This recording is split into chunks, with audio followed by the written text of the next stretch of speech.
Good morning, y'all. I hope you're off to a good start to your day today. I just thought we'd take a time to talk about noticing things and noticing the people around us, noticing just everything. I was listening to a podcast talking about writing and how to be a good writer. What are the things that make writing interesting? And it's a lot of the times is the little details, the little things that you notice about the characters, that you see about the descriptions of the places that they're in, or um, just all that little stuff that makes a story just go from being something ho hum to something great. And so I was thinking about that with our lives. We go through life and often we just kind of get on autopilot. We just do the same thing all the time. We go to the same places and sometimes we see the same people, but do we really see them? Do we really see those people that we're coming into contact with? And it's something I've tried to always encourage my children to do, to notice the things around them, to notice the people, to notice what's different, what's cool about this place, um, what's entertaining about that person. What is it that we enjoy about the places that we go and the things that we do. Don't just bypass them. Don't just uh, you know think, oh, yeah, that's a pretty tree. What is cool about that tree? What is neat about that tree? What is it? Do you like the leaves? Do you like the bark? Do you like um, the way that the bird is sitting in the tree? Oh, you didn't see the bird? Yeah, see the bird right up there? What about the bugs? What about, do you hear a noise when the wind comes through that tree? What is it that makes those things around us so interesting? And then we can apply that to the people around our lives. You go to the same places, maybe you go to the same grocery stores, maybe you go and get your coffee at the same place.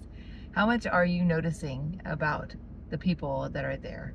Do you notice if they got their ears pierced? Do you notice if they are looking sad today? Do you notice if they look extremely happy? Uh, we want to be people of good cheer, I think. Yeah, and part of that is just really noticing what's going on around us and being able to partake in other people's goodness and share in their sadness, right? If we can't allow ourselves to really notice what's going on, then it's going to make it hard to um, see when something's different, to see when something has changed.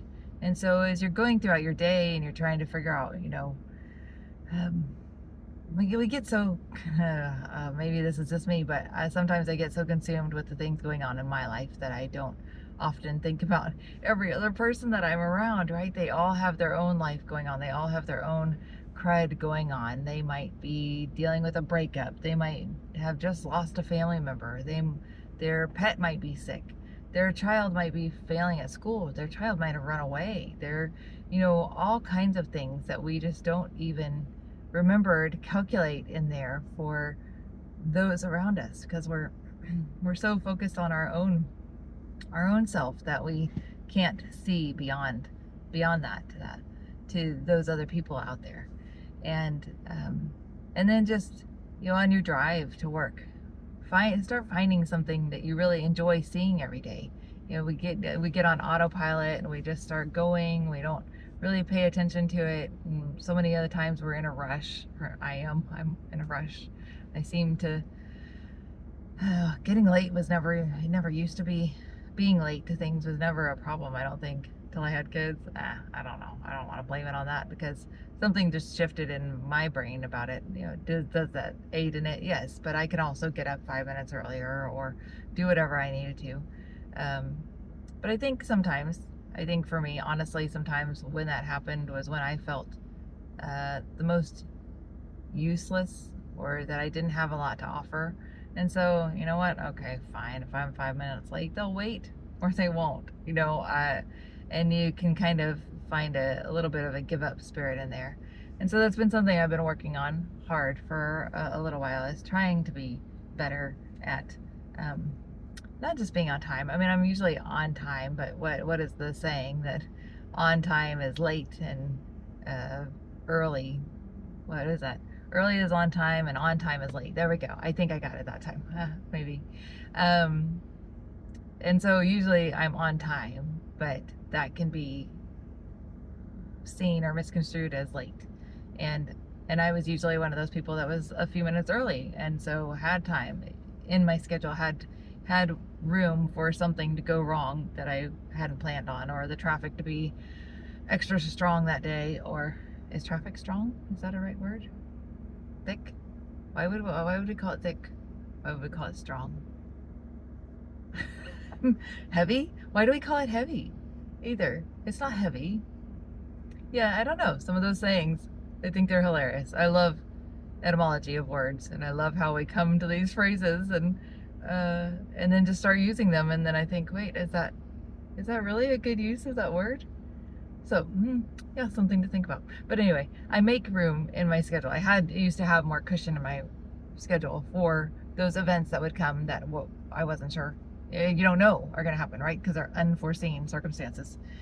But I think I got to doing that less and less, and just thinking, well, I'll get there on time. And if I'm a few minutes late because traffic, well, then, oh well.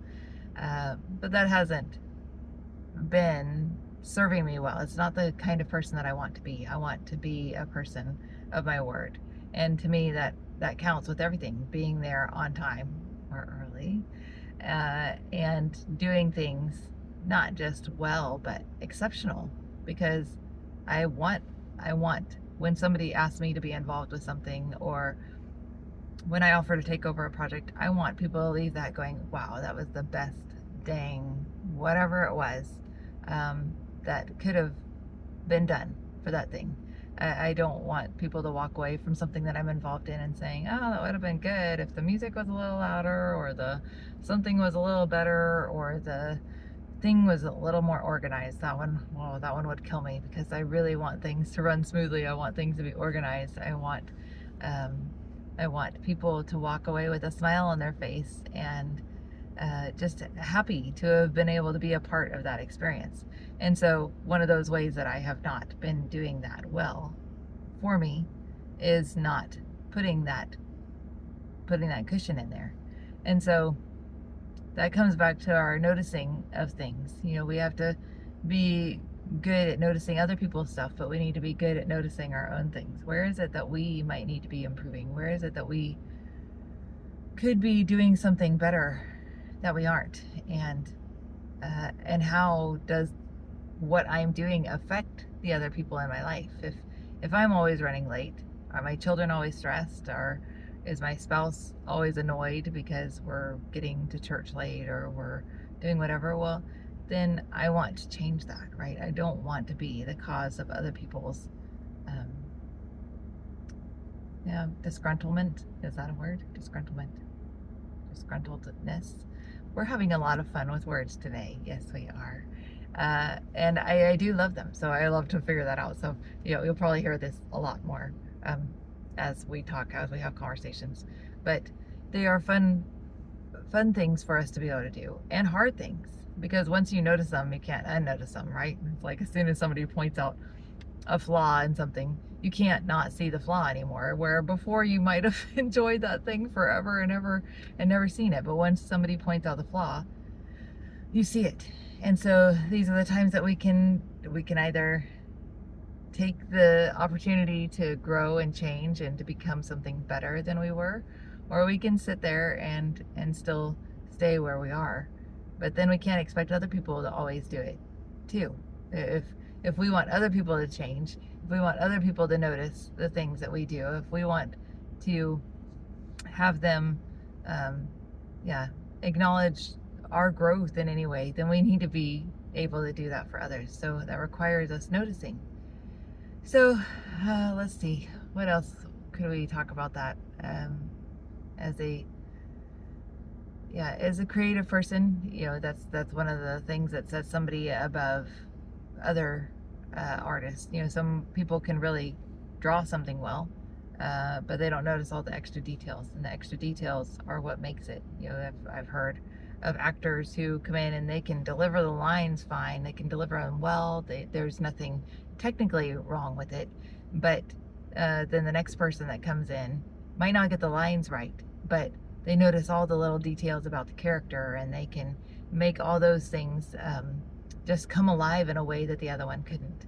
So I would just encourage you, go through your day today, notice those things around you, notice the people, notice something wonderful on your drive or on your trip that you might not have paid attention to before, and use all of your senses, because they are all God-given things to us for a reason, not just our sight, but our hearing and our taste. Notice the way that snack tastes today in just a new and deeper way.